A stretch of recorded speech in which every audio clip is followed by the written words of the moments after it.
The effort you have been performing is, from their perspective, fundamentally illegible. That is the opening fact, and everything else in this follows from it. You have spent months or years demonstrating something, trying to communicate something through your behavior, and the demonstration is arriving on their end as noise, not as insufficient noise that would work better if you were louder. As a category of thing they do not have the equipment to process. You have probably assumed that they are not registering your effort because they do not care about you, or because they are selfish, or because something in their psychology prevents them from receiving care. All of that may be true, and it is also not the actual mechanism. The mechanism is simpler and more specific.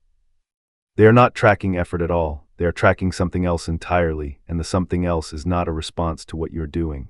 This is the distinction that changes everything, and it is worth starting here because the whole rest of this depends on it. When an avoidant person is in a relationship, their nervous system is monitoring a single variable. It is not monitoring your commitment, your consistency, your sacrifice, or your love. It is monitoring one thing: how much activation is present in the field. Activation is everything that adds pressure, demands, explicit or implicit, intensity, emotional or relational, closeness beyond a certain threshold, expectations, needs expressed or implied. The requirement to produce more of themselves than they are producing. All of it registers as activation, and the system is designed to reduce activation, regardless of what generated it, which means when you increase your effort, from their perspective, you are increasing the activation. You are not demonstrating anything to them. You are making the environment more demanding. And the response to increased demand is not gratitude or increased reciprocation. It is increased distance. That loop has probably been running for a long time. You increase effort, the activation increases, they distance. You interpret the distance as rejection and redouble the effort. The activation increases further, they distance more. By the time you are months or years in, the pattern is automatic and feels like it is about you when it is actually about the mathematics of the system. And the reason this distinction matters is that it removes a false hope and replaces it with something more useful. The false hope is that there is a version of effort that would work. That if you tried a different way, held back more, performed better, revealed less, managed more gracefully, there would be an amount of effort that produces a change. That hope is what keeps the effort running, because the effort must work eventually if you only optimize it correctly. It does not. No amount of effort reduces activation. More effort increases it. Better effort increases it. Perfect effort increases it. The variable they are tracking is not responsive to the quality or quantity of your performance. It is only responsive to whether the activation is present, which means the actual utility is available only in stopping, not in ceasing to care, and not in a performance of not caring, but in genuinely reducing the energy you are investing in producing change in them. That is the first real thing you can do, and it is not what any of the advice has been telling you, what they are actually responsive to. If effort does not work, then something must work, and it is worth being clear about what that something is. They are responsive to your absence of expectation.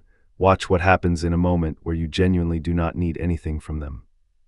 Where you are not asking, not hoping, not invested in a particular response. In that moment something changes, they can relax, the activation comes down, and from that lower activation they often become more available, more warm, more willing to engage. That is what looks from the outside like the effort working, and it is why people keep trying. Because there will be moments when the effort yields and the person becomes warm, and those moments feel like vindication of the strategy. It worked. If you just keep doing it, it will keep working. Except it does not keep working because the warming is not a response to the effort. It is a response to the lowered activation that occurred when you temporarily stopped expecting something. The moment the expecting returns, which it does because you are interpreting the warmth as evidence that you should try harder, the activation rises again and the cycle continues. The actual pattern underneath is that they are most available when you are least invested in them, which is an uncomfortable fact, and it is the only one that is accurate. Why would that be true?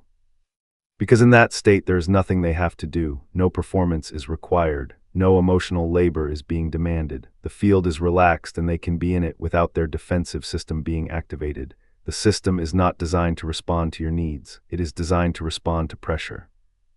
And when the pressure decreases, the system is not constantly trying to escape, which produces the only conditions under which they can actually move toward you. This is worth understanding in detail because the understanding changes the entire strategy, not from do better to do nothing, which is not useful, but from try to produce a change to understand that the change can only come from them, and the only thing you control is whether the environment is pressurized or not, the thing effort actually does. Effort in a relationship with an avoidant person has one real effect. It conveys that you need something from them. That is all of it, not that you care. That is read from the effort, yes, but it is read as its own demand. The message is, I need you to feel the same way about me. I need you to show up differently. I need you to prove something through your behavior. Every gesture designed to demonstrate care from an avoidant perspective contains the hidden message, you owe me a response. That is not what you think you are communicating. You are thinking, I am showing you how much this means to me, and that truth should move you. What is arriving is, I have needs and you are responsible for meeting them. The second message is the only one that lands, because the first one requires a set of emotional receptors that the avoidant system has actively suppressed. The capacity to be moved by another person's feelings for you is the exact capacity that makes closeness unbearable, and it has been offline for a long time. So the effort, regardless of its intention, is coming through as demand, and demand is the primary trigger of the withdrawal. This is where a lot of people misread the situation, because there is a version of avoidance that is motivated by what looks like cruel selfishness. A person who pulls away specifically because they see that you are invested, who uses your love as a reason to distance. That does happen, and it is a real configuration. It is not the most common one. Much more common is the person who withdraws because the simple fact of your investment is being registered as pressure, and the pressure is intolerable, and they do not have the apparatus to tell you that. So the withdrawal happens without explanation, and from the outside it looks like they do not care about your effort, which is technically true, but not for the reason you are thinking. They do not care because the caring is what the withdrawal is a response to. Your love, expressed through effort, is experienced as a demand, and the demand produces the distance. It is not that you are not being loving enough. It is that any loving at all, in the form of effort, is experienced as more pressure. Why vulnerability backfires. There is a specific category of effort that warrants its own explanation because it has a particular texture and a particular failure. You become vulnerable. You tell them something true, something that costs something to say, something that you are afraid of. The intention is intimacy. The idea is that vulnerability produces vulnerability, that showing them the real you will permit them to show you the real them. What actually happens is that the disclosure is received as a bid for reassurance, because that is what vulnerability is from a defensive perspective. You have just demonstrated an open, exposed state, and you are, whether you know it or not, waiting for them to close the gap and meet you there. That expectation, the implicit request that they cross the distance and reciprocate, is what lands on their end. And crossing the distance, closing the gap, moving toward an exposed person, is the opposite of what their system is designed to do. It is the opposite of safety, so they withdraw from the vulnerability, often quite sharply, and from your perspective it looks like cruelty, like they saw you at your most open and responded by leaving. That story has some truth, but it is incomplete. What happened is that they saw you at your most open and recognized it as a demand to be less defended, and the demand produced the escape. This is the reason why the relationship often deteriorates after moments of genuine closeness. It is not that the closeness was bad, it is that the closeness was read as obligation, and obligation is not something the system can tolerate for long. For them, closeness is fine when it is spontaneous, when there is no requirement that it continue, when they have not been made responsible for someone else's openness. The moment it becomes mutual, the moment there is an implicit expectation that the openness is reciprocated or that the closeness is sustained, it becomes load-bearing and has to be escaped. This is why so many people in these relationships report that the good moments feel like they are on borrowed time, like they are being permitted rather than received. That sensation is accurate. The good moments are genuinely occurring in a field that feels temporary to the avoidant person, because the moment they become reliably expected, they transform from a gift into an obligation, and obligation is the trigger. What they are tracking instead of your effort. Here is where the actual shift happens, and it requires you to stop measuring your own input and start measuring what they are actually paying attention to. They are tracking how much of yourself you are willing to not have. That is the central metric for an avoidant nervous system, and it is the only one that matters. Not how much you are doing for them, but how much you are willing to reduce your own presence in order to accommodate their limitations. If you are in a restaurant and they are quiet, are you able to be quiet too, or do you need them to be engaged? If they do not text, can you not text without it becoming unbearable to you? If they need distance, can you need distance too, or are you going to become a problem in response to it? What they are evaluating constantly is whether it is safe to be in relationship with you, and what safety means is whether you will become demanding if they withdraw. And the only way to establish that safety is to demonstrate that you do not need them to show up in a particular way. that you do not need them to be anything other than what they are, which is a person who has significant limitations around closeness. This is the real thing that would theoretically change their behavior, if anything could, and it is the opposite of what you have been doing. You have been trying to demonstrate that you are worthy of their effort. What would actually matter is demonstrating that they do not have to perform or try or show up any differently than they currently do. That is a completely different project, and it is not accessible through any amount of trying. Trying to demonstrate that you do not need them to try is a contradiction that the nervous system can taste. The trying itself is the problem. This is the bind that people end up in with avoidant partners. What would make the situation better requires you to do the opposite of what the situation makes you want to do. The distance makes you want to pursue, but pursuing increases the distance. The inconsistency makes you want assurance, but seeking assurance increases the avoidance. The fear that they will leave makes you want to demonstrate your value, but demonstrating value increases the pressure and hastens the departure. Every rational response to the situation makes it worse, and the only thing that would make it better is to not respond, to not pursue, to not seek assurance, to not demonstrate value, to simply accept the limitations and stop pushing against them. Which is not a strategy that humans can execute while they are afraid, and you are afraid, and that fear is not wrong or irrational. It is appropriate. It is just not something that effort can solve. The difference between effort and presence. There is a distinction that is easy to miss, but that changes the entire landscape. Effort is directed at producing a change. It has an agenda. It is trying to generate something different than what currently exists. Presence is just being there without the agenda, without the push for change. Most people in this situation are performing effort and calling it presence. They think they are being patient when they are actually performing patience. They think they are being accepting when they are actually performing acceptance while internally trying to produce a different outcome. Real presence would be something else. Real presence would be, I am here, and I am not going to try to make you different, and I genuinely mean that, and there is no hidden agenda underneath it. That is radically different from what you have been doing, and it is also why it almost never happens, because that level of acceptance is not possible for someone who is terrified. But it is worth understanding what it would look like, because the avoidant person can feel the difference. They can feel the presence with an agenda, and they can feel the genuine presence, and the difference registers at a somatic level even if they cannot name it. When you are genuinely not trying to change them, something in the field relaxes, not on your behalf, on theirs. Because the thing they are defending against most is the requirement to be different, and in the presence of genuine acceptance, that requirement disappears. That is not a technique. That is not something you can fake. But it is what genuine acceptance would produce, and the producing would happen not through your behavior, but through the absence of a pressure they have been experiencing continuously. What happens when you stop trying? Theoretically, if you were to genuinely stop the effort, stop the push, stop the agenda to produce change, what would happen is that they would feel less pressure, and in response, their defensive system would relax somewhat, and they would become more available. In practice, several things happen, and they are worth walking through. The first is that you probably cannot stop, not in the way the theory proposes. You can stop the actions, but the internal trying remains, and it is detectable. The nervous system can taste the suppressed effort, and suppressed effort is almost more activating than expressed effort because it has nowhere to go and keeps building. So before we get to what happens if you actually stop, it is worth being honest that actually stopping is not accessible while you are terrified.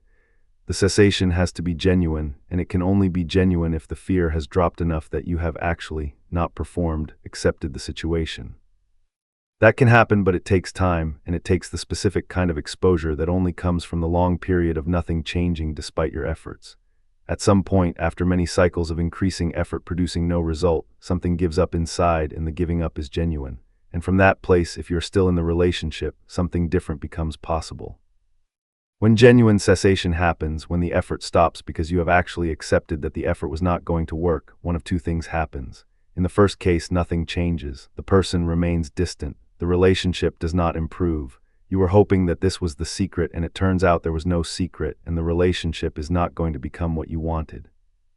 That is outcome one. It is not success, and it is not even hope, and yet it is often reported by people who have done this work as a relief, because at least they know. In the second case, something does shift. The person becomes somewhat more available, not dramatically, not suddenly, but measurably warmer than before, not enough to feel like vindication usually, but enough to be noticed. And here is the trap: the moment something shifts, the conclusion is that you found the answer, that the stopping worked, that this is the technique and you should have stopped earlier. And from that conclusion, the effort returns, now aimed at maintaining the newly warmer state, and the cycle starts over. That is why so many people end up in a pattern where the relationship gets slightly better when they give up and then gets worse again when they try to protect the improvement. The improvement is real and temporary and is followed by a return to the pattern because the mechanism has reasserted itself. The actual scenario that would be required for something to lastingly change is that the cessation is not performed in service of getting them to warm up. It is performed because you have genuinely concluded that the warmth is not coming and you have accepted that. And from that acceptance, if they become warmer, it remains a surprise rather than a return to trying. That is much harder to hold, and it requires a level of acceptance that most people do not arrive at while still in the relationship. The two incompatible models. You and the avoidant person are operating from completely different models of what a relationship is, and understanding the two models explains almost everything. Your model is that a relationship is built through effort and attention and demonstrated care. That over time, if you show someone that you value them and that you are consistent and that you care about them, the accumulated evidence will produce a reciprocal attachment. That love is proven through behavior, that if you do the work, the relationship will hold. This model makes sense and it is reinforced by every other domain of life. If you work hard at something, it usually improves. If you pay attention to something, it usually develops. If you invest, you usually get something back. The model is not wrong in most contexts. Their model is that a relationship is something that has to remain at all times low stakes. That if it becomes important, if it becomes the place where you are getting something essential, if you need them for something, it becomes a trap. That any requirement they have to perform or show up in a particular way is a constraint that needs to be escaped. That the only safe relationship is one in which they can leave at any moment and face no consequence. That model makes sense from their position. They have learned somewhere early that need is dangerous, that being needed is a demand, that the moment they become central to someone's survival, they become responsible for sustaining that person, and sustaining anyone is a burden that cannot be carried. So their model of a safe relationship is one where nobody needs anything.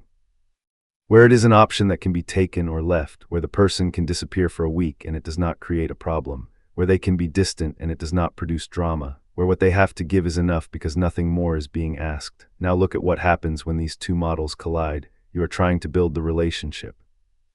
You are investing, you are paying attention, you are demonstrating care, you are creating evidence of your commitment. From your model, this is building. From their model, this is increasing a debt. Every investment you make is, in their accounting, raising the stakes. Every display of care is making you more dependent. Every bit of attention is a demand being placed on them to reciprocate. You are trying to increase the closeness and they are experiencing it as an increase in obligation, so they back away. You interpret the backing away as the relationship failing, which makes you try harder, which makes the stakes feel higher from their side, which makes them back away more. Both of you are perfectly logical from your own model and incompatible from each other's. There is no way to resolve this by trying harder to apply your model. The only way to resolve it is for one of you to shift models, and the avoidant person is not going to do that. The shift would require them to believe that need is safe and that they can carry someone else's dependence, and they do not believe that and cannot be convinced of it through words. The only path forward would be if you shifted your model, not all the way to theirs, but enough that the stakes lowered, that you stopped trying to build something that required them to show up consistently, that you accepted that the relationship might not hold and that you would be okay, that you wanted them but did not need them in the sense of needing them for your survival or your completion. That shift is theoretically possible, and it is also deeply counterintuitive when you are terrified. Why would you build relationship with someone by becoming less invested? Why would you increase your own emotional independence when what you want is emotional interdependence? The answer is that you cannot have interdependence with someone who is defending against need. But you can have something that might work if you radically lower what you are asking for. Why consistency sounds like a solution but isn't. Because your model is based on demonstrated care over time, the logical conclusion is that consistency is the answer. If you can be stable, if you can be predictable, if you can never ask for anything, if you can be the most non-demanding version of yourself, then they will eventually feel safe. That makes sense and it sounds right and it does not work. The reason is that consistency is still a form of effort. You are using your consistency to demonstrate something. You are trying to prove that you are safe to be around. And that trying, no matter how subtle, is still registering as an agenda.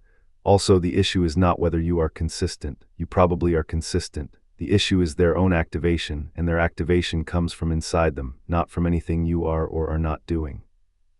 A perfectly consistent, perfectly non-demanding, perfectly safe person will still trigger withdrawal if the avoidant person's own internal temperature has risen, because the withdrawal is not really about you.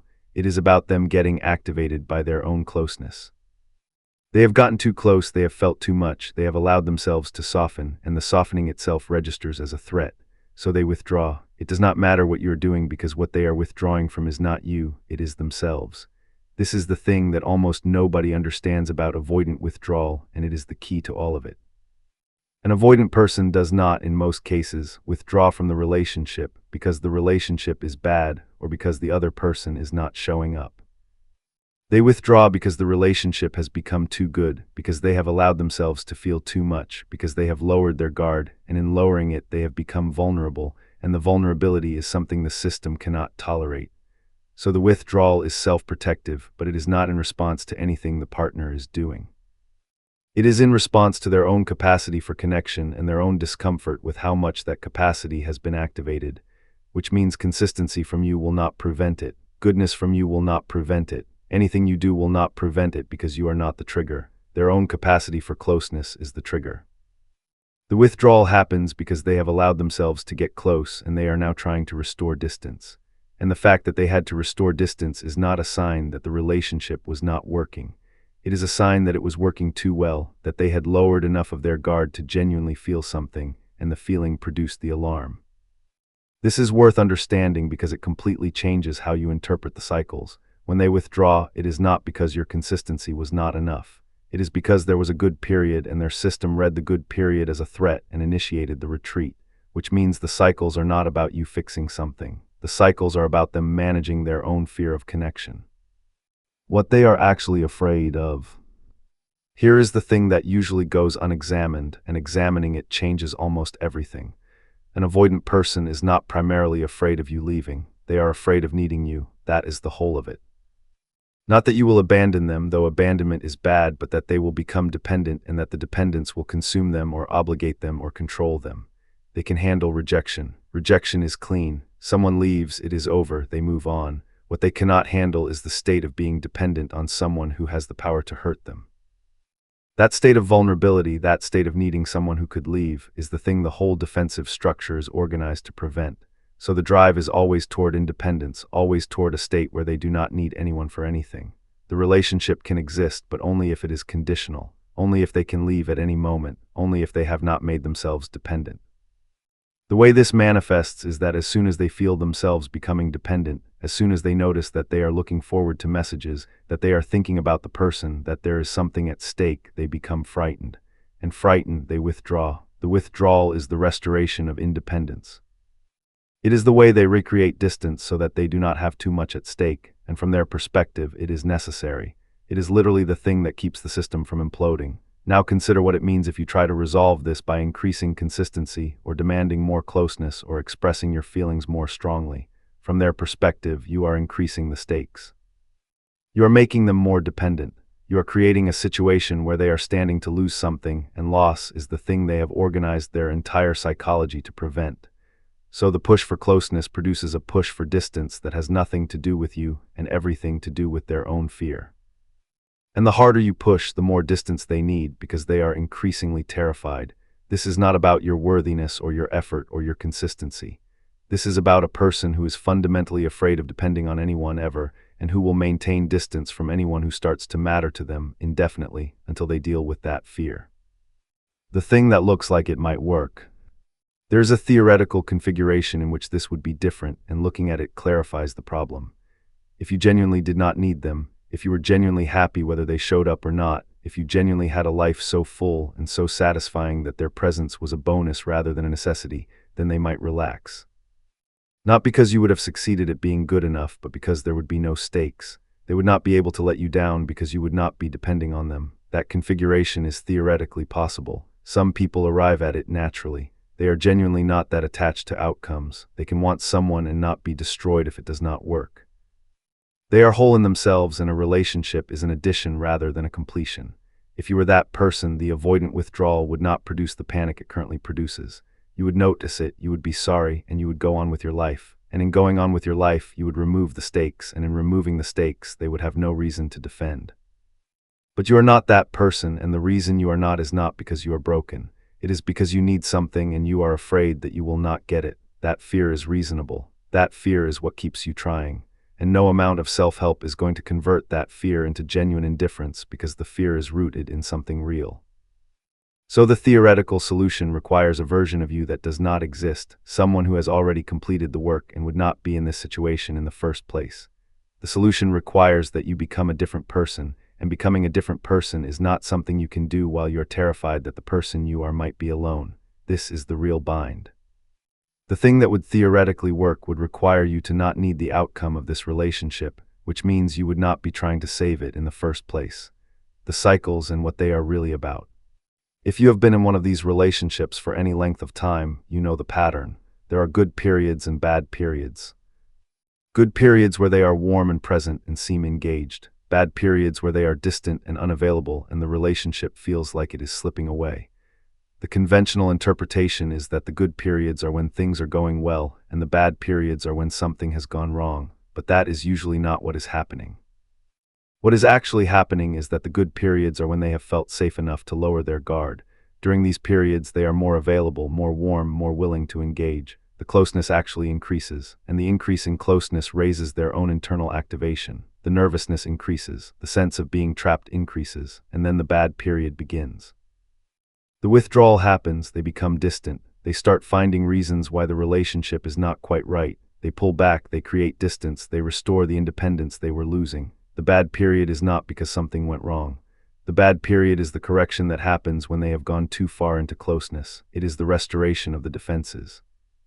This means that in some sense the good periods are what cause the bad periods. The intimacy triggers the withdrawal. The closeness produces the fear that produces the distance. Once you understand this, you can see the cycles with new eyes. You are not trying to maintain the good period and prevent the bad one.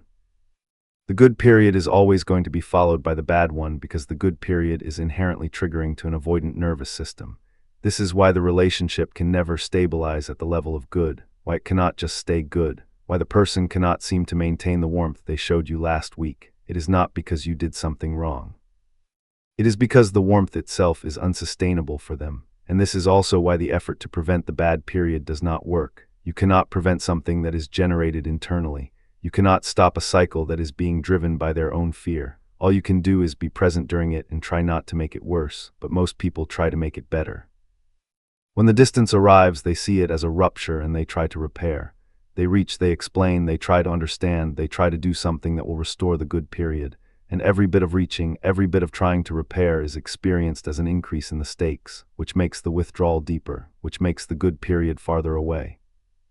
The couples who do best in these configurations are the ones who understand that the bad periods are cycles and not ruptures. They let them happen. They do not try to fight them. They ride them out and wait for the cycle to turn.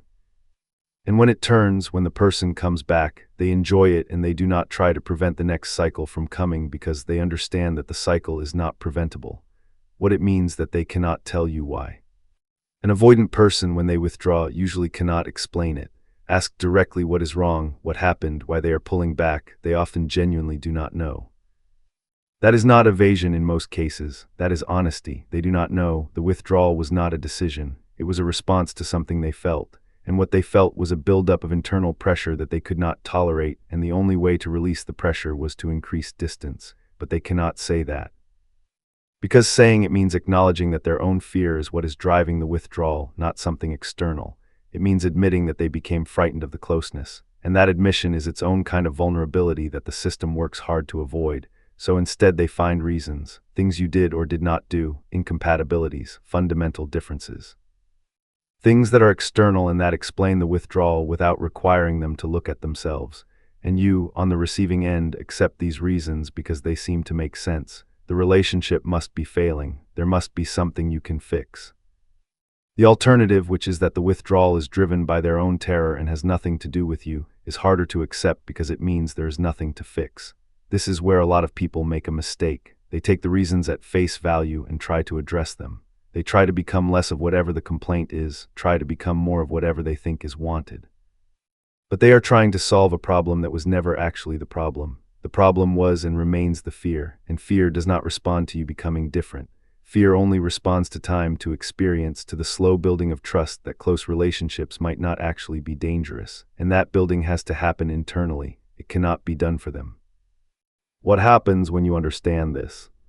If you genuinely understand what is actually happening, several things change. The first is that you stop blaming yourself. You stop thinking that if you could just be better or different or less needy, the relationship would work, because the issue was never about your behavior. It is about their internal capacity. The second is that you stop trying to fix it, because there is nothing to fix on your end. The thing that needs to shift is their own fear of dependence, and you cannot do that. They can only do that if they ever do. The third is that you become more peaceful during the withdrawal, because you understand that it is not a verdict on the relationship or on you. It is a cycle. It is their system managing its own fear. It will resolve on its own timeline. And the fourth, which is harder, is that you stop believing that things could be different if you were a different person. Because the truth is that the avoidant person would likely have these cycles with anyone. This is not about you being too needy or not independent enough. This is about their own architecture. That last one is worth sitting with because it is uncomfortable. It removes the fantasy that you could be the right person and make this work. Because the person who would make it work would have to be someone who does not need anyone for anything, and you are not that person, and becoming that person is not possible while you are in a relationship with someone who triggers your need. What actually happens in their head? It is worth trying to understand what the internal experience is like for an avoidant person, because understanding it produces compassion, and compassion makes everything less painful. For most of their life, they have learned that closeness is dangerous. Maybe a caregiver was inconsistently available. Maybe they were expected to manage someone else's emotions. Maybe they learned that needing something made them vulnerable. The specific origin does not matter. What matters is that they arrived at an equation in which need equals danger, and then they meet you, and over time they lower their guard a little bit. You are nice to them, you show up, you are interested, and they start to feel something. The feeling is good, and it is also terrifying, because feeling something means needing something, means being vulnerable, means being in danger. So their system activates, the alarm bells ring, the defenses activate. They have allowed themselves to get too close, and now they have to get away. The internal experience during this is not that they are thinking rationally, this person is good but I should not need them. It is that they are experiencing a sense of threat. They are flooded with anxiety. They do not know why, they just know that they have to escape. Some of them have enough self-awareness to notice that it happens when closeness increases, but most of them do not. Most of them genuinely experience the withdrawal as something that happened to them, not something they chose. This is why they cannot explain it. This is why they cannot just decide to stop doing it. This is why no amount of reassurance from you will fix it, because the alarm is not going off because of anything external. It is going off because of their own capacity for feeling, and that capacity triggers their own fear, and they are not happy about it. Many avoidant people are genuinely distressed by their own patterns. They hate that they cannot stay close to someone. They hate that they withdraw. They hate that they are alone. But hating it is not the same as being able to stop it, because the pattern is too deep and too central to how they have learned to survive. What this means about the relationship. Once you truly understand that the avoidance is not about you, that the withdrawal is not about your behavior, that the cycles are about their own fear, you have to confront a hard fact. This relationship cannot be fixed by you. It can only be fixed if they do internal work, and there is no guarantee that they will do that work. There is no guarantee that they are even capable of recognizing that it needs to be done.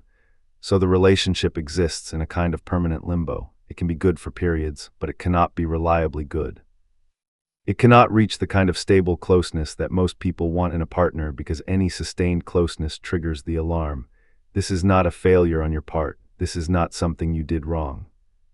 This is a person who is structurally unable to do what a relationship requires, which is to stay present during the difficult parts, to remain committed even when things get hard, to not run when things get close. Some avoidant people over many years do enough internal work to become somewhat more available, but it is slow work and it is not guaranteed. And it is work that they have to do for themselves, not something that can be accelerated by your love, so you are left with a choice. You can stay in a relationship that will cycle between good and bad, between closeness and distance, between periods where you feel valued and periods where you feel like you do not matter, or you can leave and find someone who can be present. Both choices are valid, both choices are sad, but the first choice should be made with your eyes open to what it actually means. It means accepting permanent instability. It means accepting that the good periods are temporary. It means accepting that no amount of effort will change the fundamental pattern. And the second choice should also be made clearly. Leaving is not failure. Recognizing that you cannot fix someone else's fear is not giving up. It is seeing clearly what they actually care about when everything else falls away. If effort does not work, and consistency does not work, and vulnerability does not work, and nothing you do seems to land, what would actually matter to them? What would matter is evidence that you are not going to make the abandonment that they are terrified of inevitable. That does not mean evidence that you will stay forever. They do not trust forever. That does not mean evidence that you will never leave. Everyone might leave. What would matter is evidence that you are not going to punish them for needing space. That you are not going to make their need for distance into a crisis. That you are not going to fall apart or become angry or withdraw your own affection because they withdrew theirs. In other words, what would matter is evidence that their natural defensive moves are not going to result in the catastrophe they are afraid of. Evidence that they can be avoidant and you will not abandon them in response. That is the only real safety they could experience. The safety would be, I can withdraw and the person will still be here. I can need distance and it will not destroy everything. I can be imperfect and it will not result in abandonment. Now here is the problem. Providing that evidence would require you to accept behavior that no one should have to accept. It would require you to tolerate indefinite periods of distance. It would require you to not express your own hurt or frustration because expressing it would be experienced as rejection. It would require you to be perpetually available and perpetually accepting of their unavailability. In other words, the only way to genuinely provide safety to an avoidant person would be to martyr yourself, to accept a permanent state of not having your own needs met in the service of proving that they will not be abandoned. That is not a sustainable arrangement, and more importantly, it is not actually healthy for them either. Because if they do arrive at the point where they feel safe enough to be close, the relationship that has been built is one in which you have been the one doing all the work and they have been the one doing the minimum. That is not a good foundation, the incompatibility that actually exists. Here is what no one tells you clearly, and it is important to understand. An anxious person and an avoidant person are often incompatible in a fundamental way that has nothing to do with effort or love or commitment. An anxious person needs reassurance. They need to know where they stand. They need to know that they matter. They need the relationship to be real and present and accounted for. An avoidant person needs space. They need distance. They need the relationship to feel light and optional. They need to know they can leave. These are not compatible needs. There is no amount of compromise that resolves them because they are at the level of how each person's nervous system operates. You cannot ask an anxious person to not need reassurance, and you cannot ask an avoidant person to not need space. So what usually happens is that the anxious person modifies their needs in order to accommodate the avoidant person. They accept more space. They express their needs less. They work to become more independent. They change themselves in order to fit, and the avoidant person does not have to change at all. They get to be exactly as they are, and the other person gets to reorganize their entire nervous system in order to accommodate it. This is not a good deal, and it is not one that most people can sustain long-term because it requires constant self-suppression. The honest version is that these two people are probably not meant to be together, not because one of them is broken, but because what they each need is genuinely incompatible with what the other person can provide. The person who can make an avoidant person comfortable is someone who is genuinely not that bothered by distance, someone who is genuinely okay with space, someone who does not need reassurance, and a person like that is not anxious, and they are not the one reading this right now. What you actually need to know. All of this is important to understand, but there is a practical bottom line. What the avoidant person cares about is not your effort. They are tracking whether you are going to be a problem if they continue to be the way they are. That is it. That is the entire metric. Will you accept my withdrawals without making it a crisis? Will you accept my distance without abandoning me? Will you accept my limitations without demanding that I change? You cannot answer yes to that question and actually mean it while you are afraid, while you need something from them, while you are operating from your own anxiety. So the only answer that would be true would be a no. No, I will not accept indefinite withdrawal. No, I will not accept permanent distance. No, I will not accept a one-way relationship. I will accept it for a period while I assess whether this is working, but I will not accept it indefinitely.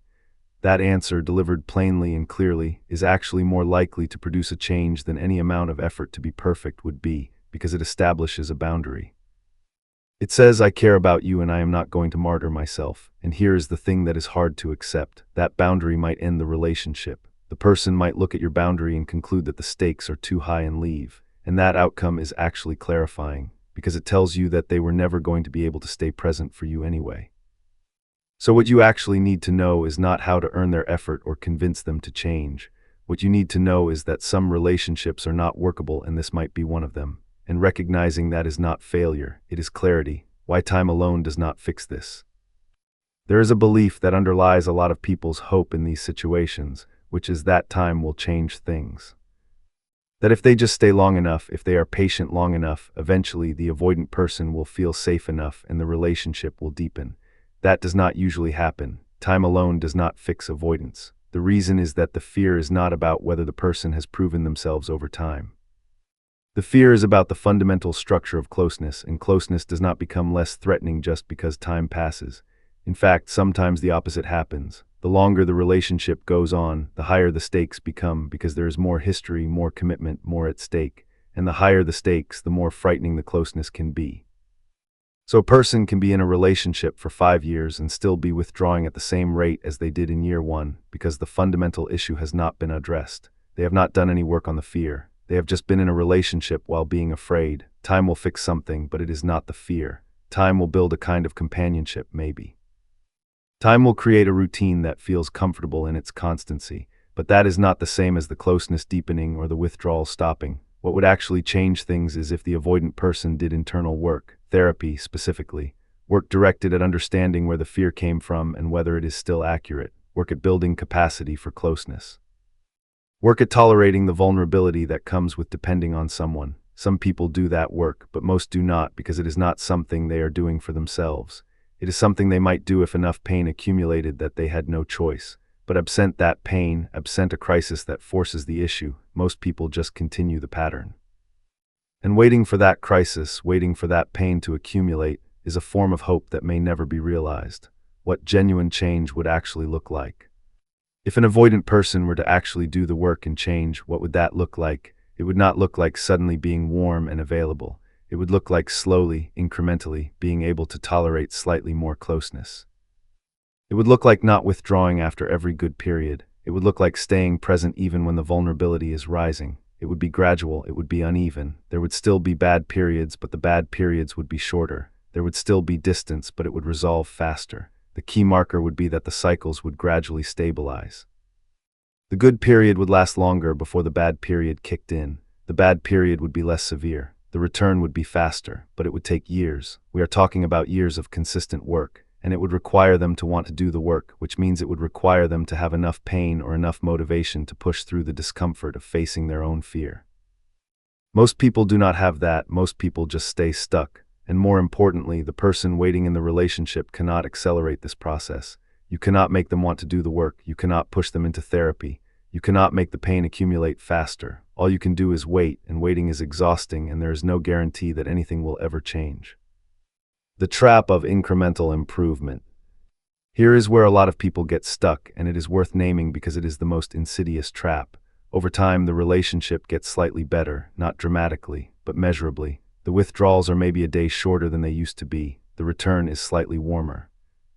There is maybe one more moment of genuine connection in a month than there used to be. These improvements are real, and they are also a trap, because they are used as evidence that the relationship is changing, that if you just keep doing what you are doing, eventually it will get better, and so you stay, and you keep waiting. And you adjust your expectations slightly downward to match the new baseline. And when tiny improvements happen, you treat them as proof that progress is being made. Meanwhile, 5 years pass, 10 years pass, and the relationship is still fundamentally the same. It is just slightly warmer than it was. The person still withdraws. The cycles still happen. The fundamental pattern is unchanged. The trap is that the incremental improvements are just enough to keep hope alive. They are just enough to make you think that this is actually working, that time and patience are paying off, but they are not large enough to add up to a real change. The question worth asking is, if this is what progress looks like, and progress at this rate will take 20 years, am I actually willing to wait 20 years for a person to become slightly more available than they are right now?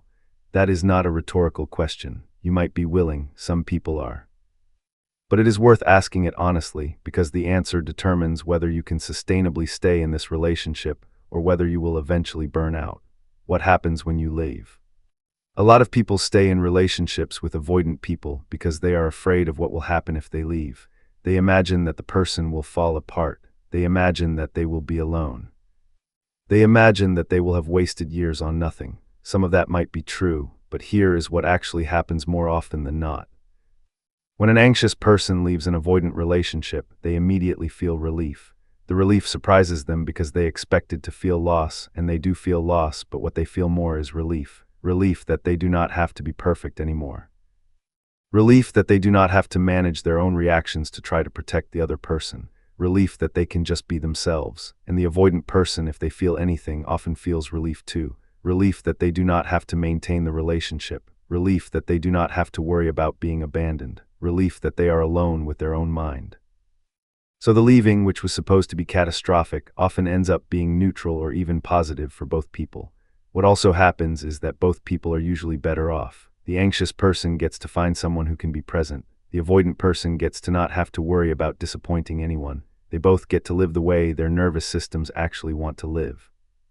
So leaving is not failure. It is not a loss that you will regret forever. It is, very often, the clarifying decision that allows both people to live more honestly. What happens if you stay? If you decide to stay, it is important to know what you are actually agreeing to.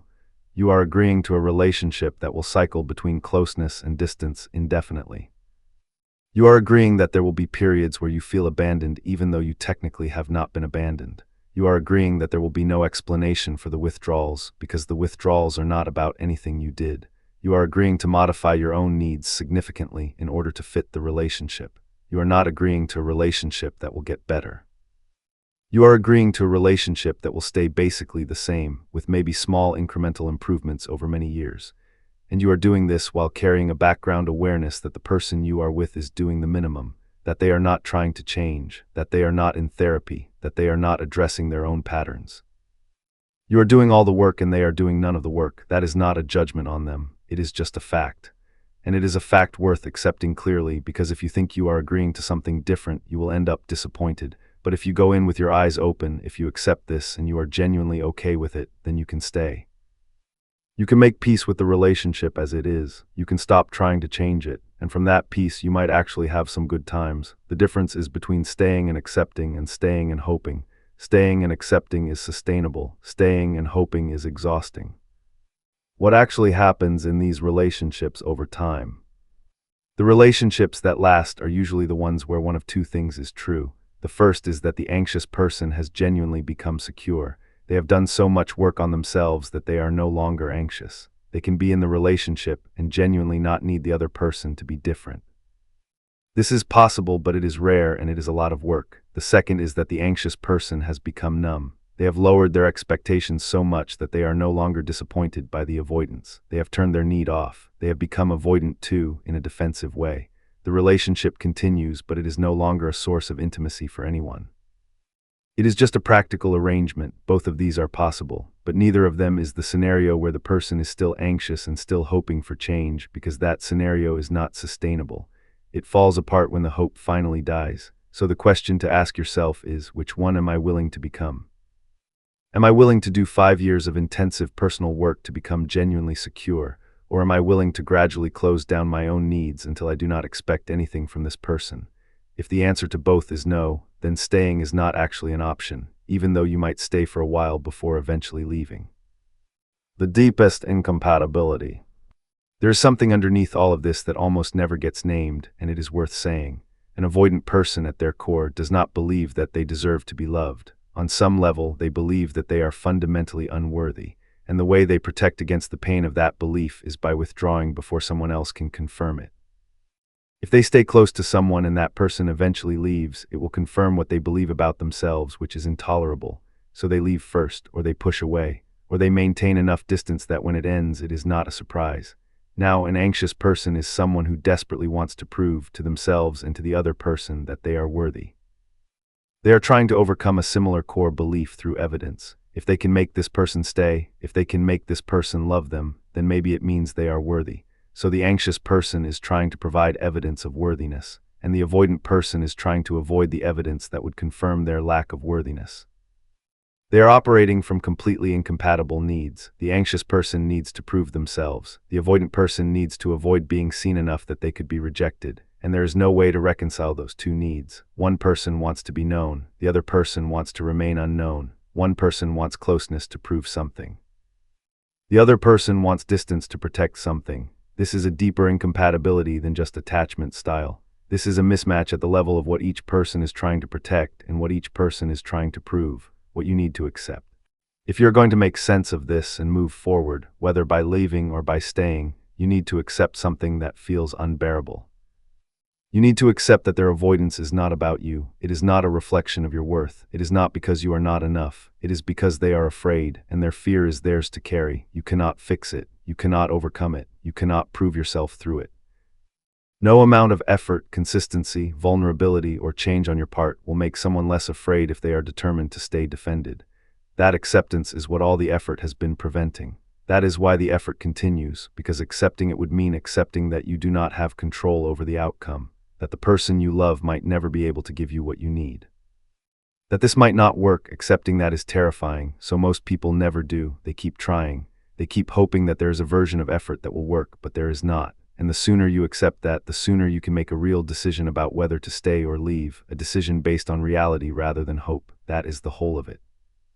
That is what you actually need to know about what avoidants care about. They care about activation level. They care about whether they are going to be safe from the demand to be someone they are not. They do not care about your effort because your effort registers as demand, and demand is the thing they are defending against. The only thing that matters in their accounting is whether you are going to be a problem if they continue being the way they are, and you cannot answer yes to that question without becoming someone you are not. So the real question is not how to make them care. It is whether you are willing to stay in a relationship where you matter less than their own fear.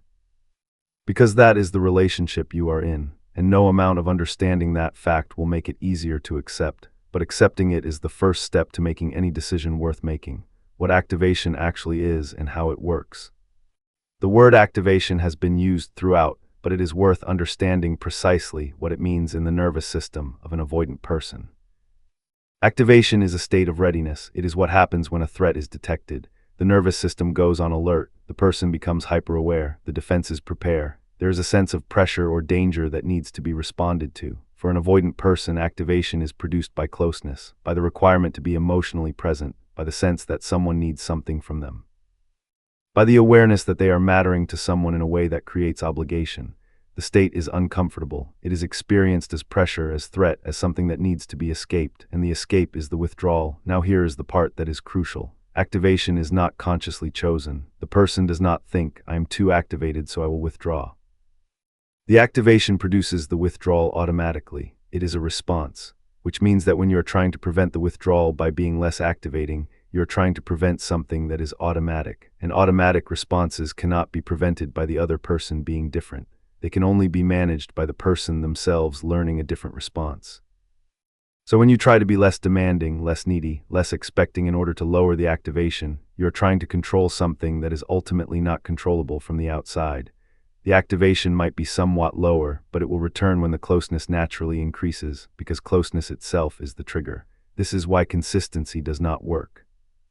Because the activation is not about whether you are being consistent. It is about whether they are being close, and closeness and consistency are different things. A person can be perfectly consistent and still trigger the avoidant withdrawal if the closeness reaches a point that the nervous system cannot tolerate. The consistency just buys you more time before the activation reaches that point. The paradox of trying to lower activation. Here is where the whole thing becomes paradoxical, and this is the heart of why effort does not work. In order to genuinely lower activation, you would have to not care about the outcome. You would have to stop needing them to be different. You would have to stop expecting anything from the relationship. You would have to be genuinely indifferent to whether they show up or not, and if you were in that state, you would not be in this relationship. You would not be reading this. You would not be trying. So the thing that would work is the thing that is only possible if you have already stopped trying. And the moment you stop trying, the whole dynamic changes, but not in the way you want. It changes not because the relationship has been fixed, but because you have given up on it. This is why so many people report that things got slightly better when they accepted that things were not going to get better, because the acceptance produced a genuine lowering of activation, not a performed lowering but a real one. and the lowering produced a small amount of relief on the other side. But the relief is usually not enough to sustain the relationship. It is just enough to make the ending slightly less horrible. What would actually need to happen? Let's say, hypothetically, that the avoidant person wanted to change. What would actually need to happen? They would need to feel their own fear directly, not defend against it, but actually feel it. They would need to understand that their own need for independence is driven by a terror that was once necessary, but is no longer accurate. They would need to reconsider whether the equation that need equals danger is still true. They would need to develop the capacity to tolerate vulnerability without immediately fleeing. They would need to learn that being dependent on someone does not mean being controlled or destroyed. They would need to rebuild, essentially, their entire model of safety. That is years of work. That is therapy, often intensive therapy. That is genuine internal reorganization, and it is work that the person has to be motivated to do. They have to feel enough pain from their pattern to want to change it, and most people do not feel that pain until a relationship ends or until multiple relationships end, until they are forced to reckon with the fact that their defense mechanism is costing them the things they actually want.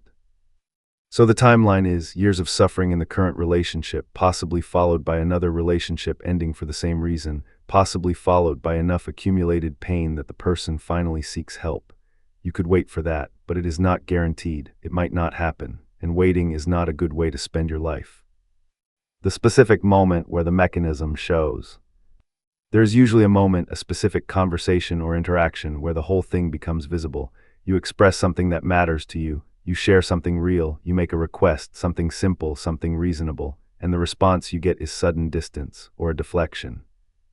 Or a reason why you are being too much or asking too much. In that moment, if you look closely, you can see the exact mechanics. You opened, the opening registered as demand, the demand triggered the escape looks like them leaving you. That moment is the whole pattern in miniature. That moment is what keeps happening over and over.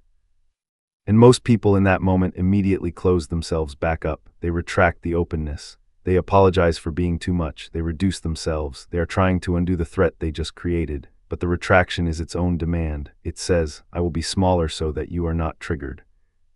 And the trying to be smaller so they are not triggered is another layer of activation, because now they feel responsible for managing their response. The only way out of that moment is to not retract, to let the openness stand, to let them be uncomfortable, to say, I need this and you do not have to do it, but I need it. That moment, if it is held, is the truest communication that will happen in the relationship. It is the moment where you are not performing and not managing and just saying what is true. And if they cannot tolerate that moment, that is important information, what you are actually asking for. It is worth being clear about what you are asking for when you are in one of these relationships. You are asking for the person to be more than they currently are. You are asking for them to expand their capacity, to tolerate more closeness, to provide more consistency, to show up differently. That is what every effort is ultimately asking for. No matter how it is framed, no matter how much you tell yourself that you just want them to be comfortable, what you are really asking for is change. And the avoidant person is receiving that as a constant demand, as a never-ending requirement that they be more. From their perspective, you are never satisfied, never content with who they are, always wanting them to be someone else. Now, is that fair? Maybe not. Maybe you are being entirely reasonable. Maybe the things you are asking for are things that most partners would provide. But fairness is not the point. The point is what is being received. And what is being received is, I need you to change. And the receiving of that message produces the exact opposite response from the one you want. So the question is, can you stop asking? Can you genuinely accept this person as they are? Can you look at their limitations and decide that they are acceptable, not that you are willing to tolerate them, but that they are actually acceptable? If you can do that, something might shift, not because the shift is a strategy, but because you will have genuine peace instead of performed peace.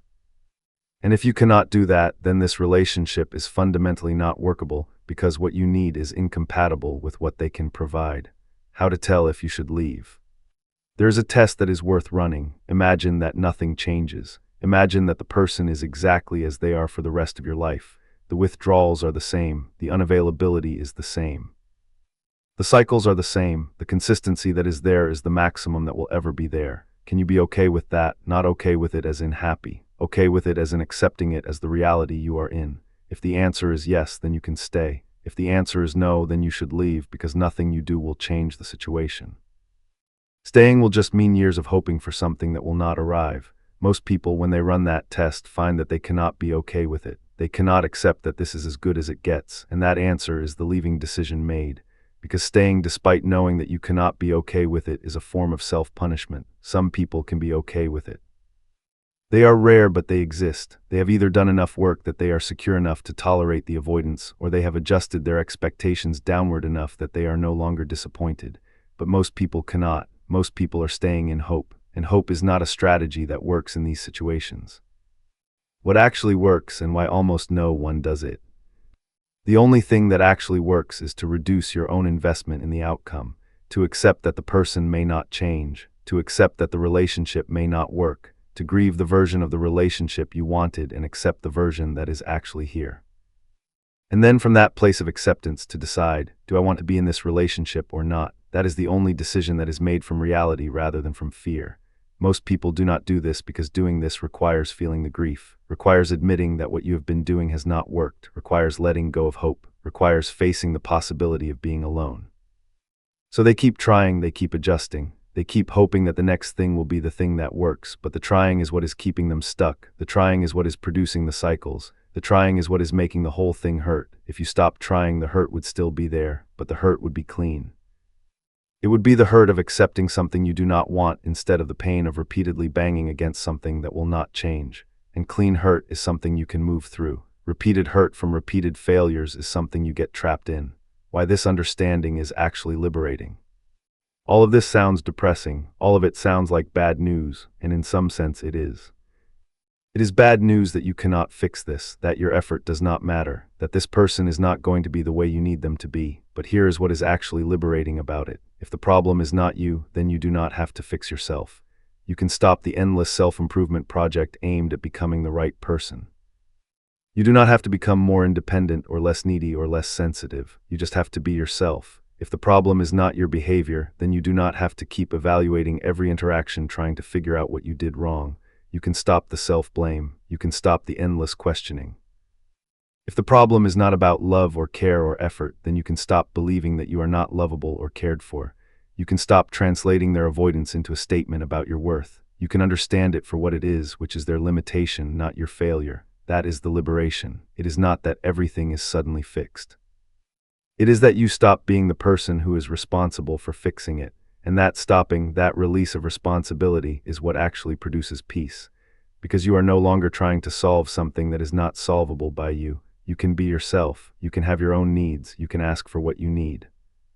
And if the person cannot provide it, that is information about the person, not information about you. That is actually liberating. That actually changes things, not the relationship but your experience of it, where this all came from. An avoidant person does not arrive at this state from nowhere. There is always a history. Maybe a caregiver was emotionally unavailable and they learned that they could not depend on anyone. Maybe a caregiver was intrusive and they learned that closeness meant a loss of autonomy.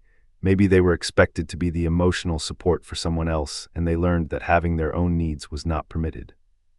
Maybe there was unpredictable violence or unpredictable shifts and they learned that the only safe person is yourself. The specific history is different for every person, but the equation that arrives is the same. Need equals danger, closeness equals trap, dependence equals loss of self, and the equation was correct in that environment at that time. It was an accurate reading of the situation and it was an adaptive response.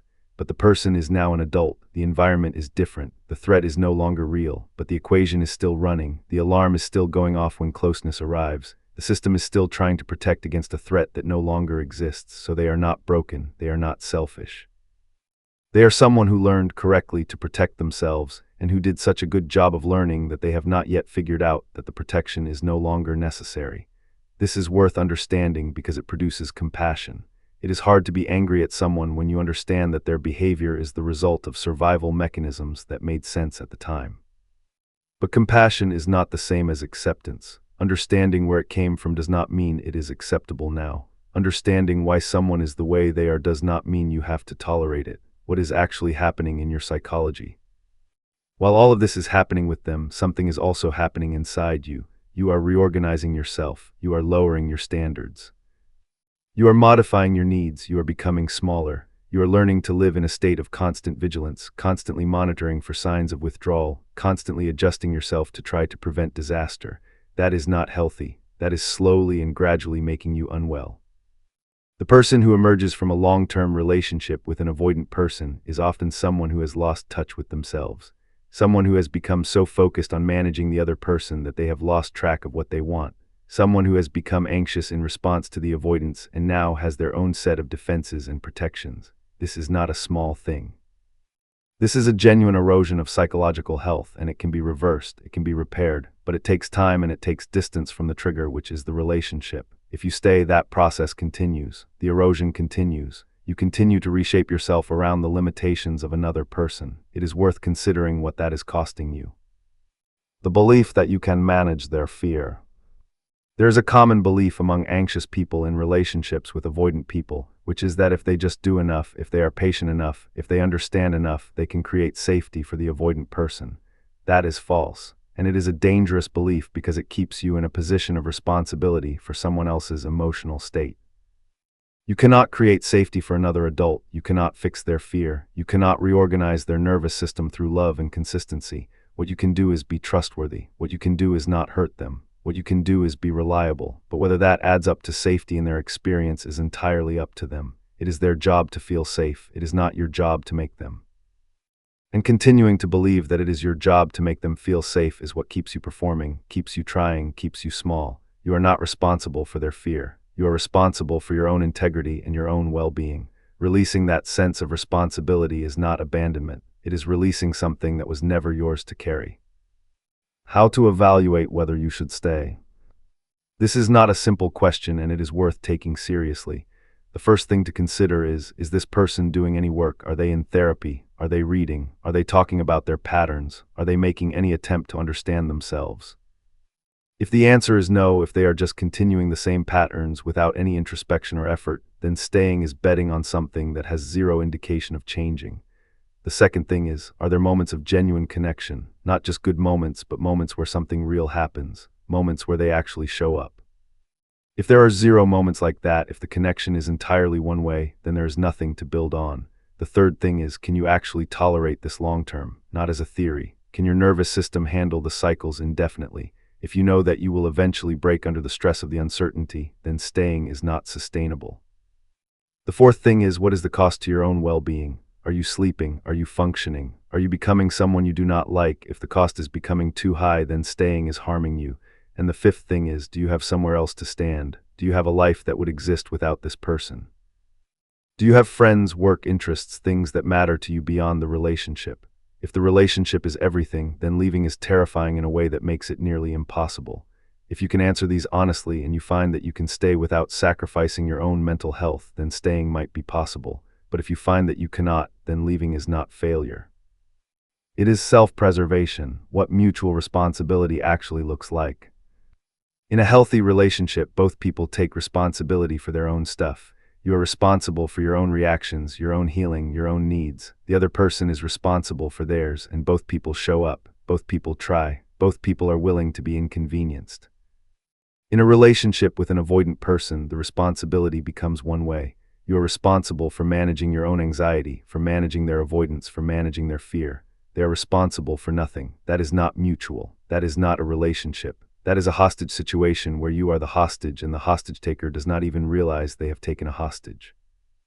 They probably think they are being virtuous by keeping distance. They probably think they are protecting you by not getting too close. They probably do not realize that the burden they are placing on you is enormous, but realizing it or not, the burden is there, and you are carrying it. A true relationship would have both people carrying something, both people making adjustments. Both people trying. If that is not what you have, then what you have is not a relationship in the fullest sense. It is a partial thing, a one-sided thing, and staying in that requires you to accept that you are the one doing the work, not temporarily, indefinitely, what genuinely might happen if you leave. There is often a fear that if you leave, they will get worse, that they will be devastated, that they will never recover, that you will have destroyed them. That is rarely what happens. What actually happens is usually that they feel relief. Relief that they do not have to perform. Relief that they are alone with their own mind. Relief that there is no more pressure. And then they are fine. They move on. They find other people. They continue their life.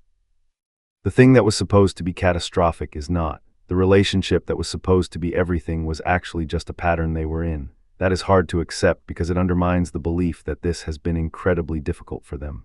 But it is usually what is true. They have been less affected by the relationship than you have because they have been less invested in it. So leaving is not destroying them. It is releasing them from something they were ambivalent about anyway, and it is releasing you from a situation that has been slowly eroding you, what this actually means. All of this comes down to one thing, and it is worth stating plainly. Avoidant people, when they are actively defending, do not prioritize emotional connection. They do not. No amount of effort will change that. No amount of love will change that. No amount of consistency will change that. What they prioritize is safety, which they understand as distance. They prioritize autonomy. They prioritize not being obligated. They prioritize not being needed. And those priorities are incompatible with what an anxious person is offering, which is connection, which is need, which is obligation, which is the very things the avoidant person is defending against. So the situation is not fixable by you becoming better. It is not fixable by you trying harder. It is not fixable unless the avoidant person genuinely wants to change their priorities, and most of them do not. That is the actual situation. And accepting that is the only path forward, whether that path leads to staying or leaving. Because if you accept it, you can stop trying to fix it. And if you stop trying to fix it, you can actually live. You can either be in the relationship and accept it as it is, or you can leave it. But you can stop being in the in-between place where you are trying to change something that will not change. That in-between place is where most people spend years. And those years are years they do not get back. So the real thing avoidants care about is not your effort. It is whether you will accept them as they are without requiring change, and you cannot do that while you are in pain, and you are in pain because they are not showing up for you. So the real answer is that this may not be solvable. This may be something you have to accept or leave, and either way, the first step is stopping trying. What their withdrawal is actually communicating. When an avoidant person withdraws, they are not communicating rejection. They are not communicating that you are not good enough. They are not communicating that they have decided against you. What they are communicating, if you translate it accurately, is, I am frightened and I need distance. That is all of it. They are frightened by their own capacity for feeling, and they need distance to regulate that fear. The problem is that no one communicates it this way. Instead, the withdrawal arrives without explanation, or with a bad explanation that locates the problem outside themselves, and you receive the withdrawal as rejection when it is actually a symptom of their own discomfort.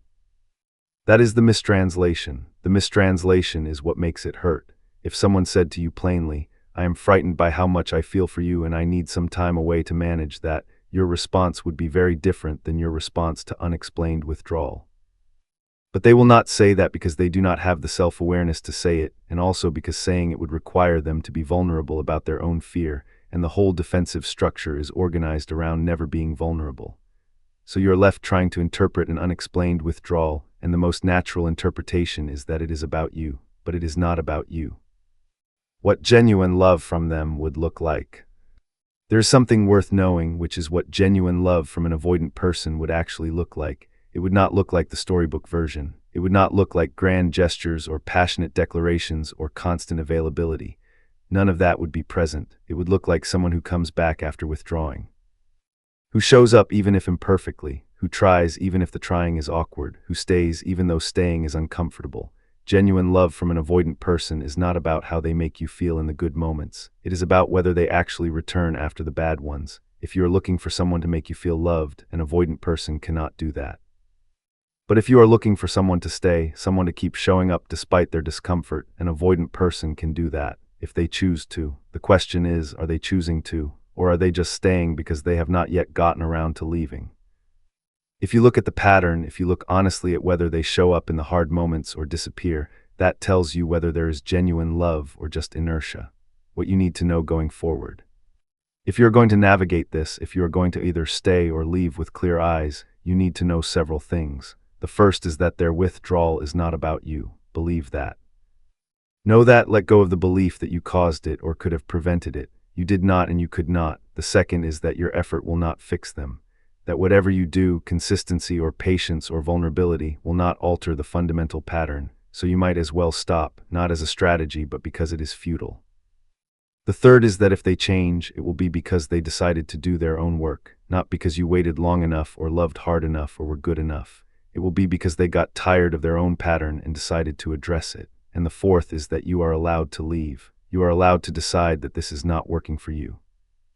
You are allowed to prioritize your own mental health. You are allowed to believe that you deserve someone who shows up. Those four things are the foundation. If you know those four things and believe them, everything else becomes clearer. The decision point. At some point, you will come to a decision point. You will have to choose. You can stay and accept the relationship as it is. Not as you hope it will become, but as it actually is. You can make peace with the cycles. You can lower your expectations. You can commit to the relationship as a partial thing, or you can leave. You can say that this is not working and that you deserve better and that you are going to find someone else. Both decisions are valid, both are hard. But neither of them is the current decision, which is to stay and hope. That decision is not valid. That decision is just suffering. So at some point you will have to move from hoping to deciding. And the decision will depend on several things, on whether you can actually make peace with this, on whether there are enough moments of genuine connection to make it worth it, on whether your own health can survive it. Only you can answer those questions, but they are worth asking honestly. The specific thing that changes when you get this. When you genuinely, deeply understand that their withdrawal is not about your worth, that their avoidance is not a commentary on you, that their inability to show up is a limitation they carry, something shifts inside you. The relief is almost immediately tangible. It is like a weight you have been carrying becomes visible and you realize it was never yours to carry. You can stop performing. You can stop trying to be the perfect version of yourself that would maybe, possibly trigger the closeness you want. You can just be yourself, and being yourself without the performance is enormously different. It produces a kind of peace even if nothing else changes. That is the actual value of this understanding, not that it fixes the relationship, but that it frees you from the belief that you are the problem, the most honest thing. Here is the most honest thing that can be said about this situation. You probably cannot stay and be happy, not truly happy. You can stay and be okay. You can stay and have moments of peace, but the underlying current of disappointment will probably be there, and you probably cannot leave without pain. Leaving hurts, missing the good moments hurts, being alone hurts, but it is a different kind of hurt. It is the hurt of loss rather than the hurt of hope. So the choice is not between happy and sad, it is between different kinds of hurt. And the choice you make should be based on which kind of hurt you can bear. If you can bear the hurt of accepting what this is and living inside that acceptance, then staying is possible. If you cannot bear that, then leaving is the path, even though leaving hurts too. But either way, hurting is not avoidable. The question is what you want to do with the hurt. What actually might help? If you stay, the thing that might help is to stop expecting them to change and start building a life that would be good even if they do not. Have your own interests, have your own friendships, have your own pursuits. Do not let the relationship be the container for all of your meaning, because when the relationship is everything, the withdrawal becomes everything. It consumes all of your attention and all of your emotional resources. But when you have other things, when you have a life that is full in its own right, the withdrawal becomes one thing among many. It is still difficult, but it is manageable. The person who has built a life outside the relationship can weather the cycles. The person who has not built a life is destroyed by them. So if you are going to stay, that is the work. Build a full life. Build connections with other people. Build pursuits that matter to you. Make yourself whole in yourself. And from that wholeness, you might actually be able to be with the avoidant person without being consumed by them. What actually might happen? If you build that life, if you become secure in yourself, something unexpected might happen. The avoidant person, noticing that you are no longer desperate, that you are no longer performing, that you have a life that goes on without them, might actually relax. They might become slightly more available because they are no longer feeling hunted. They might become slightly warmer because they are no longer defending against neediness. It will not transform the relationship, but it might improve it somewhat, and more importantly, it will transform how you experience the relationship. It will become something you are choosing rather than something you are clinging to. That is the only realistic hope that has any actual basis.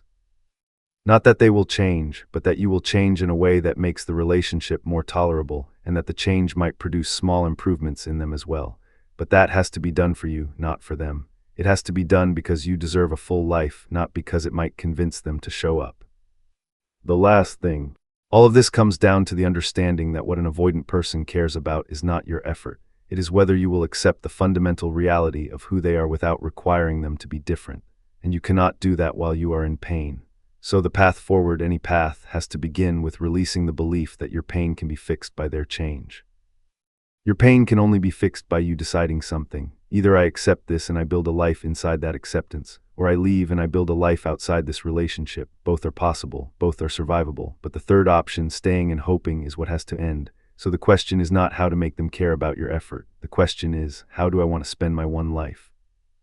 And that is the only question that actually matters. The mechanism one more time from their side. It is worth returning to the core of this one more time, because understanding it from their perspective is what actually produces compassion instead of blame. An avoidant person is not a person who does not want to love. They are a person whose nervous system is wired to interpret closeness as threat. When you move toward them, their system is reading it as danger. When you get close, the alarm bells ring. This is not a choice. This is not something they are doing to hurt you. This is their nervous system doing what it was trained to do, and then they withdraw.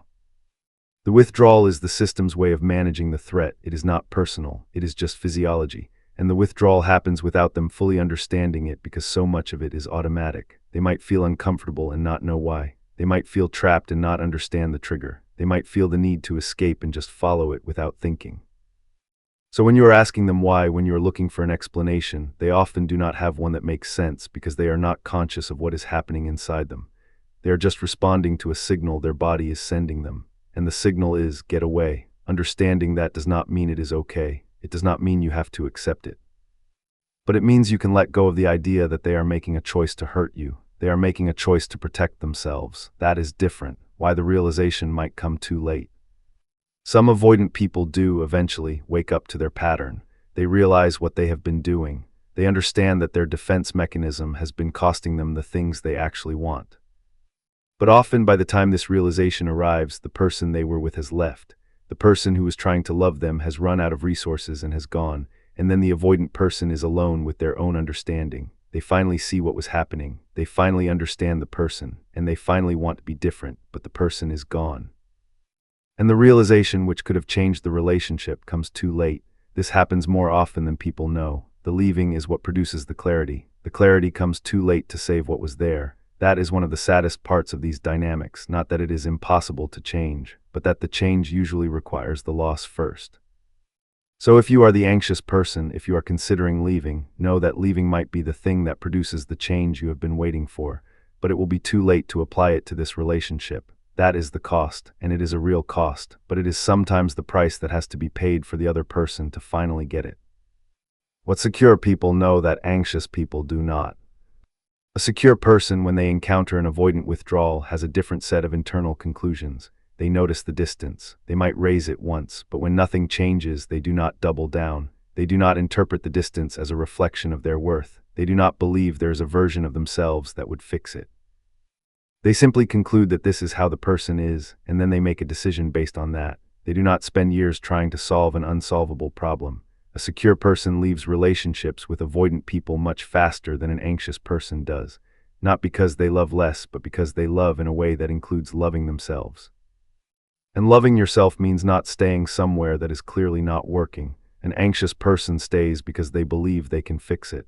A secure person leaves because they understand that they cannot and they do not have to. That is the distinction. And it is the distinction that determines whether a year is spent or 5 years are spent in a relationship that is not going to give what the anxious person is looking for. How to know if you are in the right relationship. There is a simple test. In the good moments, does the person choose you? Not out of inertia, not out of habit, not because they do not have anywhere else to be, but because they actually choose you. And in the bad moments, do they try? Not perfectly, not always succeeding, but do they try to bridge the gap instead of increasing the distance? If the answer to both is yes, then there is something to work with. There is a person who is capable of being in relationship. If the answer to either is no, then what you have is not a relationship that is going to work. It is a relationship that is going to cycle between hope and disappointment indefinitely, and you deserve better than indefinite cycles of hope and disappointment. The thing that would actually change everything. If somehow the avoidant person had to feel the full weight of what their withdrawal costs the other person, if they had to understand completely the hours of suffering, the self-doubt, the destruction of peace, the degradation of the other person's sense of self-worth, if they had to feel all of that as directly as the other person feels it, then they would change, not because they want to, but because the cost of not changing would be undeniable, but they do not feel it. They feel their own discomfort in the withdrawal, which is real, but they do not feel the other person's. They do not have to. So the suffering continues in isolation. One person aware of it intensely, the other person unaware of its magnitude. That asymmetry is the whole problem. If the cost were equally distributed, the relationship would either transform or end quickly. But the cost is borne almost entirely by the anxious person, so the situation continues indefinitely. The permission you have been waiting for. You have been waiting, probably unconsciously, for permission. Permission to leave, permission to stop trying.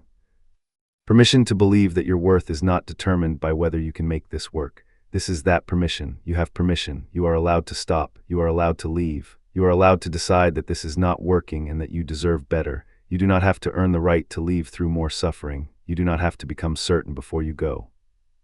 You do not have to wait for them to understand what they did. You are allowed to leave because your life is your own and you get to decide what you do with it. That is all the permission you need. What this changes going forward. Understanding that avoidants care about activation level and not effort does not fix the relationship, but it does change how you move through it. You can stop blaming yourself for not doing enough. You can stop trying to become someone different. You can stop performing a version of yourself designed to be less threatening. You can just be, and from that being you can decide whether to stay or go. And whichever you decide, you will have clarity. You will have made a decision based on truth rather than on hope. And a decision made on truth, even if it hurts, is better than years spent in hope. That is what this understanding gives you, not a fix, not a solution, but clarity. And clarity is the first step toward anything real, the two possible futures. There are really only two paths from here. In the first path, you stay. You genuinely accept that this is as good as it will get. You build a full life outside the relationship. You stop expecting the person to show up in ways they're not capable of. You find peace in the acceptance. The relationship becomes a background thing rather than the central thing. Years pass. Eventually you either leave or you die still in the relationship, but at least you are not in constant pain during the years you are there. In the second path you leave, it hurts. The leaving itself is painful and the period after is painful and there is loss, but you move through it. You build a life on your own terms. You eventually meet someone who can actually show up. The past relationship becomes a thing that happened rather than a thing that defines you. Years pass. You look back and you are grateful that you had the courage to leave. Both are possible, both are survivable. But the third path, the one you are on now, the path of staying and hoping and trying and suffering, is not sustainable. Something has to give, and you get to decide which, but you do have to decide. The one thing worth holding.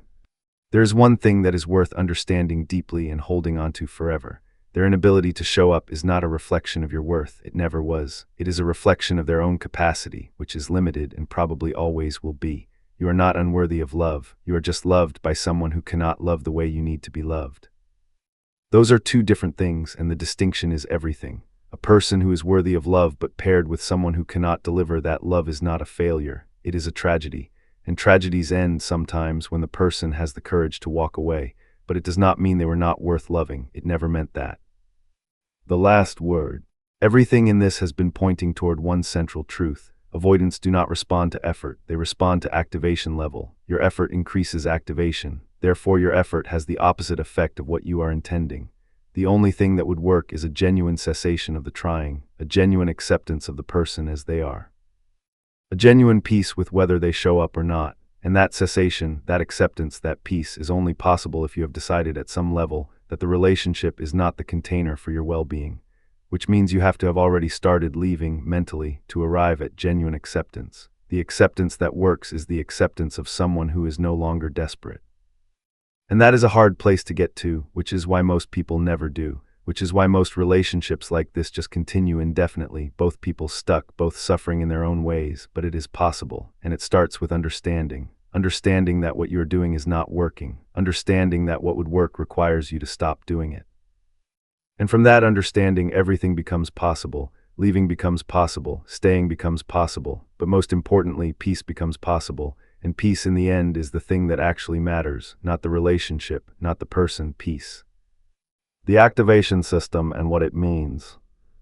At the heart of all of this is a nervous system that has learned to protect itself through withdrawal, and the protection has become so automatic that the person barely notices it is happening, but you notice. You feel the withdrawal immediately. You experience it as a personal rejection.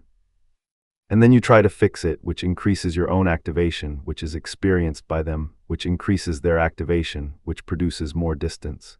This is the cycle. And understanding the cycle means understanding that you are not a person trying to love someone who does not want to be loved. You are someone trying to be close to someone whose nervous system reads closeness as a threat. Those are not the same thing, and the distinction is important. Because if it is the former, you have a problem with the person. If it is the latter, you have a problem with the mismatch. And problems with mismatch are not fixable by trying harder. They are only resolvable by either accepting the mismatch or leaving. What you have been trying to do is fix it through effort. And effort makes the mismatch worse, not better, because effort itself is an increase in activation. So the entire strategy has been backwards. The only thing that might help is the opposite of effort. The only thing that might help is a genuine stepping back, a genuine release of expectation, a genuine acceptance of the mismatch. And whether that produces a change in the avoidant person or not is irrelevant. What matters is that it would produce a change in you. It would produce a cessation of the suffering. It would produce the possibility of peace. That is what is actually available. That is what you can actually achieve, regardless of what the other person does or does not do. Why this matters.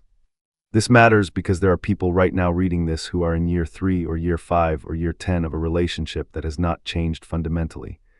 The cycles are the same. The activation is the same. The withdrawal is still there. The hope is still there. And they are wondering what they are doing wrong. They are wondering what version of themselves would finally be good enough. And the answer is that there is no version of them that would work, because the issue is not them. The issue is the mismatch. And that knowledge, while it might feel like bad news, is actually liberating, because it means you can stop trying to be different. You can stop trying to be better. You can stop trying to be the person who finally cracks the code. You can just be yourself, and then you can decide from that place of being yourself whether to stay or go. That is the freedom that this understanding gives. That is the only gift it offers, and it is a big gift, the choice that is actually available. You came to this looking for a solution. Looking for the thing that would make the avoidant person show up. Looking for the thing that would make the relationship work. That solution does not exist, but another choice does. You can choose to stop trying, not as a tactic, but as a reality. You can acknowledge that you have been trying for a long time and nothing has changed. You can acknowledge that more trying will not produce a different result, and then you can choose what comes next. You can choose to stay and accept. You can choose to leave and rebuild. You can choose to give it one more year with clear eyes and a concrete endpoint, but you cannot choose to keep doing what you are doing and expect a different result. That choice is not available to you. The choice that is available is the choice to stop, and from that stopping, everything else becomes possible, what you actually need to understand going forward. There is one piece that ties everything together, and it is worth stating once more, clearly. Avoidant people are not tracking your effort. They are tracking whether you are going to be a problem if they continue being themselves. That is the only metric that matters to them. In other words, they are asking constantly at an unconscious level, will this person abandon me if I retreat? Will this person make my withdrawal into a crisis? Will this person push back against my need for space? They are not asking whether you love them. They are not asking whether you are consistent. They are not asking whether you are trying hard. They are asking whether you are a safe bet, which in their terms means whether you will accept their limitations without making a fuss. And the way you answer that question is not through your words or your consistency or your effort. You answer it through your willingness to let them be as they are without demanding change. But you cannot genuinely do that while you are in pain, while you need something from them, while you are terrified that they will leave. So the real answer that they are waiting for, the answer that would actually produce peace, is an answer that requires you to have already decided that you are going to be okay whether they show up or not. Which means you have to have already decided at some level to leave. Which means the staying that would work is the staying of someone who has already left mentally and who is choosing to be present anyway. That is a paradox. That is the bind. And that paradox is the reason why so few of these relationships ever actually improve. Because the cessation that would work requires a kind of peace that is only available to someone who has already accepted the loss. And you cannot accept the loss while you are still trying to prevent it. So the cycle continues, the effort continues, the hope continues, and nothing changes because the thing that would change it is the thing you cannot do while you are still inside it. This is the trap, this is the whole thing, and understanding it is the beginning of freedom, because once you understand it, you can make a real choice. You can choose to do the internal work of accepting loss, of building a life outside the relationship, of becoming whole in yourself. You can do that work and then decide whether to stay or leave from a place of actual peace. Or you can choose to leave now before you do that work, which is also valid, but you cannot choose to continue as you are. That choice is only the continuation of suffering. So the ultimate message is this: you have been trying to fix something that you cannot fix, but you can fix yourself. And fixing yourself will change everything, even if the relationship stays exactly the same. That is the actual solution, not more effort but less, not trying harder but stopping entirely, not becoming more but becoming different in a way that centers you instead of them. That is what is available to you. That is the choice you actually have. And the only question that remains is whether you will take it, the last thing you need to know. Everything in this has been true. Everything has pointed to the same conclusion. Your effort does not work because it registers as activation. Their avoidance is not about you, it is about their own fear. And the only thing that changes anything is a cessation of trying that comes from genuine peace. But there is one more thing worth saying because it is the most important thing. You are not broken.